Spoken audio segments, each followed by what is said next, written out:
Hi, and for the next chapter, a hit.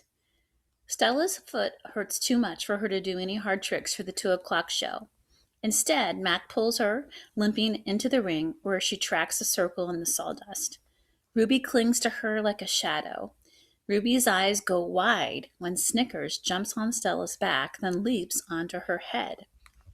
At 4 o'clock show, Stella can only get as far as the entrance to the ring.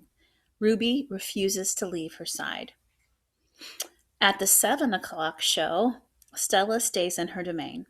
When Matt comes for Ruby, Stella whispers something in her ear. Ruby looks at her pleadingly, but after a moment, she follows Mac to the ring. Ruby stands alone. The bright lights make her blink. She flaps her ears. She makes her tiny trumpet sound. The humans stop eating their popcorn. They coo, they clap. Ruby is a hit. I don't know whether to be happy or sad. Worry. When Julia arrives after the show, she brings 3 thick books, 1 pencil, and something she calls magic markers. Here, Ivan, she says, and she slides 2 magic markers and a piece of paper into my domain. I like the sundown colors, red and purple, but I don't feel like coloring. I'm worried about Stella. All evening she's been quiet and she hasn't even eaten a bit of dinner. Julia follows my gaze. Where is Stella anyway? She asks, and she goes to Stella's gate. Ruby extends her trunk and Julia pats it. Hi, baby, she says. Is Stella all right? Stella is lying in a pile of dirty hay. Her breath is ragged. Dad, Julia calls, could you come here a minute? George sets his mop aside. Do you think she's okay, Dad? Julia asks. Look at the way she's breathing. Can we call Mac? I think there's something really wrong. He must know about her. George rubs his chin. He always knows, but a vet costs money, Jules. Please? Julia's eyes are wet. Call him, Dad. George gazes at Stella. He puts his hands on his hips and sighs, and he calls Mac. I can't hear all his words, but I can see George's lips tighten into a grim line. Gorilla expressions and human expressions are a lot alike. Max says the vet's coming in the morning if Stella's not any better. He tells Julia. He says he's not going to let her die on him, not after all the money he's put into her. George strokes Julia's hair. She'll be all right. She's a tough old girl. Julia sits by Stella's domain until it's time to go home. She doesn't do her homework. She doesn't even draw. The promise. My domain gleams with moonlight when I wake to the sound of Stella's calls. Ivan, Stella says in a hoarse whisper. Ivan. I'm here, Stella. I sit up abruptly and Bob topples off my stomach. I run to the window. I can see Ruby next to Stella, sleeping soundly. Ivan, I want you to promise me something, Stella says. Anything, I say. I've never asked for a promise before because promises are forever, and forever is a very long time, especially when you're in a cage. Domain, I correct. Domain, she agrees. I straighten to my full height. I promise, Stella, I say in a voice like my father's. But you haven't heard what I'm asking you, she says, and she closes her eyes for a moment. Her great chest shudders. I promise anyway. Stella doesn't say anything for a long time. Never mind, she finally says. I don't know what I was thinking. The pain is making me addle. Ruby stirs. Her trunk moves as if she is reaching for something that isn't there. When I say the words, they surprise me. You want me to take care of Ruby.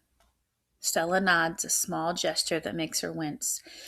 If she could have a life that's different from mine, she needs a safe place, Ivan. Not here, I say. It would be easier to promise to stop eating, to stop breathing, to stop being a gorilla. I promise, Stella, I say. A promise? I promise it on my word as a silverback. Knowing.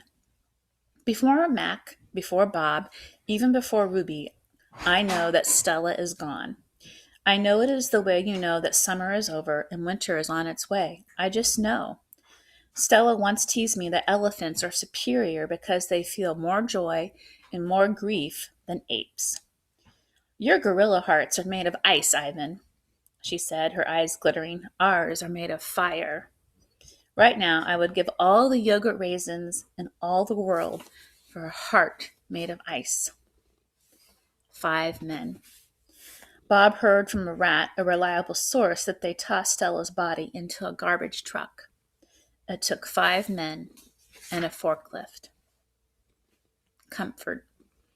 All day I try to comfort Ruby, but what can I say? That Stella had a good and happy life?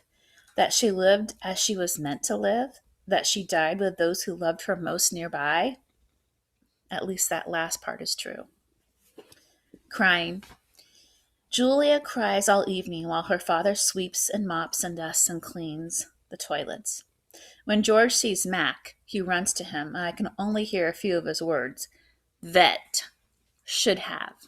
Wrong. Mac shrugs. His shoulders droop. He leaves without a word. When George wipes the fingerprints off my glass, his cheeks are wet. He doesn't meet my eyes. The one and only Ivan. When all the humans have left, I send Bob to check on Ruby. How is she? I ask when he returns. She was shivering, Bob says. I tried to cover her with hay. I told her not to worry because you were going to save her. I glare at him. You told her that? Well, you promised Stella. Bob lowers his head. I wanted to make the kid feel better. I shouldn't have made that promise, Bob. I just wanted... I point to Stella's domain, and for a moment it seems like I've forgotten how to breathe. I wanted to make Stella happy, I guess. But I can't save Ruby. I can't even save myself. I flop onto my back. The cement is always cold, but tonight it hurts. Bob leaps onto my belly. You are the one and only Ivan, he says, the mighty silverback. He licks my chin, and he's not even checking for leftovers. Say it, Bob commands.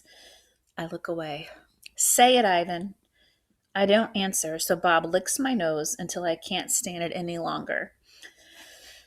I am the one and only Ivan, I mutter. And don't you ever forget it, he says. And when I gaze at the food court skylight, the moon Stella loved is covered in clouds. Once upon a time. All night, Ruby moans and sniffles. I pace my domain. I don't want to fall asleep in case she needs something. Ivan, Bob says gently, get some sleep, please, for your sake and for mine. Bob can't sleep unless he's on my stomach. I hear a stirring. Ivan? Ruby calls. I rush to my window. Ruby, are you all right? I miss Aunt Stella, Ruby sobs. And I miss my mom and my sisters and my aunts and my cousins too. I know, I say, because it's all I can think of to say. Ruby sniffles. I can't sleep. Do you know any stories the way Aunt Stella did? Not really, I admit. Stories were Stella's specialty. Tell me a story about when you were little, Ruby pleads. She puts her trunk between the bars. Please, Ivan. I scratch the back of my head. I don't remember things, Ruby, I admit.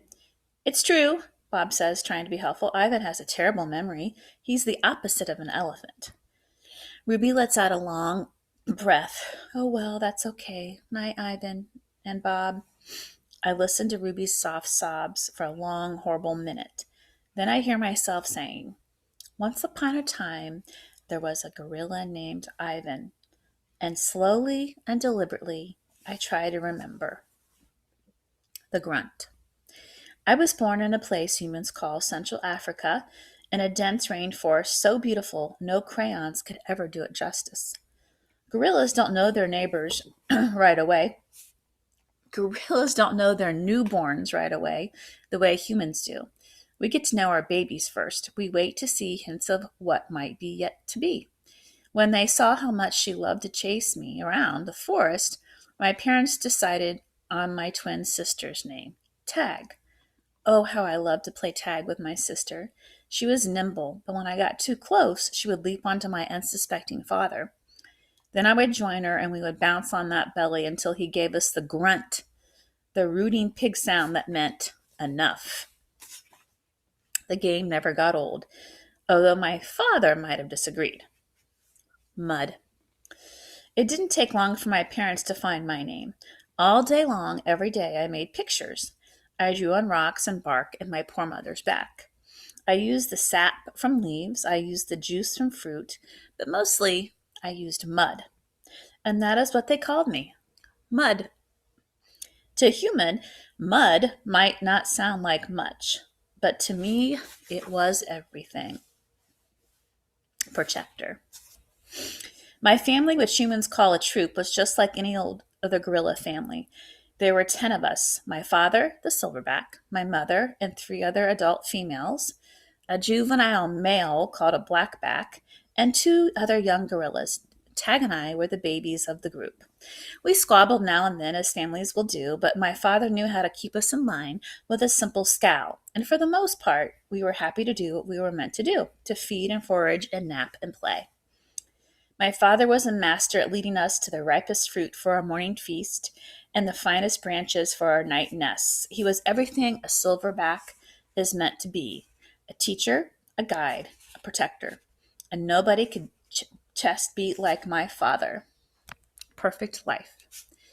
Gorilla babies and elephant babies and human babies are not so different, except that a gorilla gets to spend the day riding on his mother's back like a cowboy on a horse. It's a pretty great system from the baby's point of view. Slowly, carefully, a young gorilla begins to venture farther and farther away from the safety of his mother's arms. He learns the skills he will need as an adult: how to make a nest of branches, weave them tightly or they will fall apart in the middle of the night, how to beat your chest, cup your palms to amplify the sound, how to go vining from tree to tree, don't let go, and how to be kind, be strong, be loyal. Growing up gorilla is just like any other kind of growing up. You make mistakes. You play, you learn, you do it all over again. It was, for a while, a perfect life.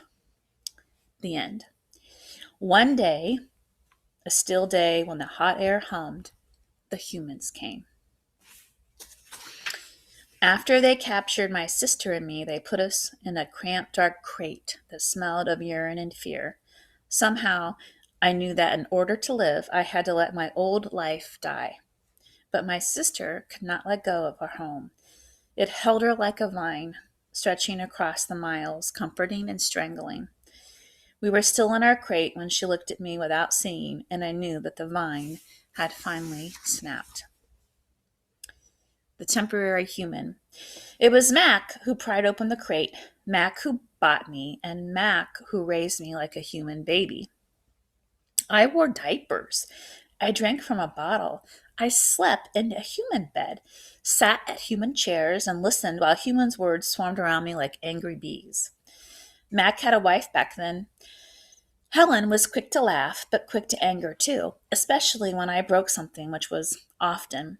Here's what I broke while I lived with Mac and Helen: 1 crib, 46 glasses, 7 lamps, 1 couch, 3 shower curtains, 3 shower curtain rods, 1 blender, 1 TV, 1 radio, 3 toes, my own.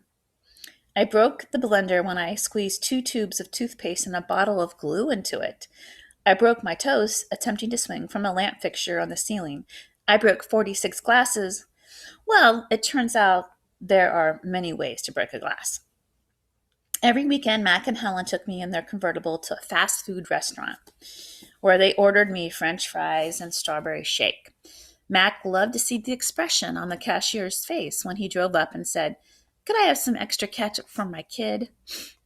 I went to baseball games, to the grocery store, to a movie theater, even to the circus. They didn't have a gorilla. I rode a little motorbike and blew out candles on a birthday cake. My life as a human was a glamorous one, although my parents, traditional sorts, would not have approved. And we will stop there. The next chapter is called Hunger. So stay tuned to see what that chapter is all about.